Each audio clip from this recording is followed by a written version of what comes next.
সমাজের চোখে দাগি, সমাজের চোখে দাগি, যতবার খুশি মারো তবু বারবার জাগি। দাগির জন্য লেখা টাইটেল ট্র্যাক। সো দাগি আসলে গল্পটাই কনসেপ্টটা এত সুন্দর, ইটস অ্যামেজিং। আমি যখন শুনি গল্পটা তখনই মনে হচ্ছে যে কবে দেখবো এবং ফাইনালি স্ক্রিনে এটা দেখা হলো।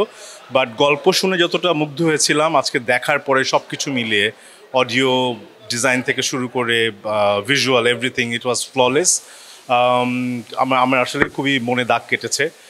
আমার একটা প্রমোশনাল সং ছিল সেটার মতো করে, বাট আজকে দাগি যখন দেখেছে আমার কাছে প্রত্যেকটা চরিত্রকেই আসলে খুবই রিয়েল মনে হয়েছে। নিশো ভাইকে নিশানি মনে হয়েছে, that was the best part.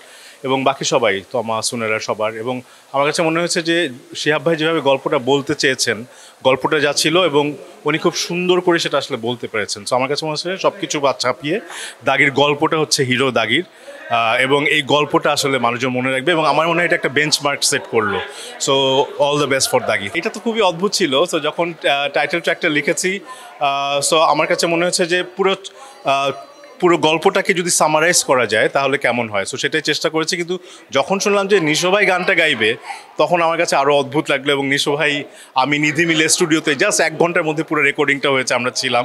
It was amazing experience. So yes, Nisho ভাই গাওয়ায় আসলে ব্যাপারটা আরও মনে হচ্ছে পরিপূর্ণতা পেয়েছে।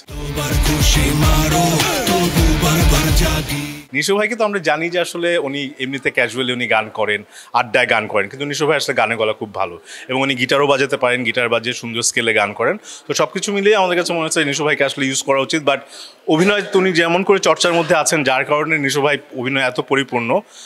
আমি রিকোয়েস্ট করবো নিশো ভাই যেন গানেও একটু সময় দেয়, চর্চা করে, তাহলে নায়কের মতো গায়কেও আসলে নিশো ভাইকে আমরা ওইভাবে পাবো আশা করি। এই ঈদে যেমন চক্করের জন্য আমি একটা গান লিখেছি জীবন ভাইয়ের চক্কর মুভিতে, যেটা ন্যান্সি আপু গেয়েছে। সেই গানটা এখনও রিলিজ হয়নি, কিছুদিনের মধ্যে রিলিজ করবে, কারণ মুভির গল্পের সাথে ওটা যুক্ত ছিল। আর এমনিতে সামনে আরও এশা মার্ডার মুভিতে আমার একটা গান আসছে, যেটা সানি সানোয়ার পরিচালিত। আর এমনিতে কলকাতার 2টো মুভিতে কথা চলছে গানের, মোটামুটি ফাইনাল, বাট যেহেতু ওনারা এখন অ্যানাউন্স করেনি আমি অ্যানাউন্স করতে পারছি না। আর আশা করি তাণ্ডবেও একটা কিছু সারপ্রাইজ অপেক্ষা করছে। তোমাদের চোখে দাগি, সমাজের চোখে দাগি, যতবার খুশি মারো তবু বারবার জাগি।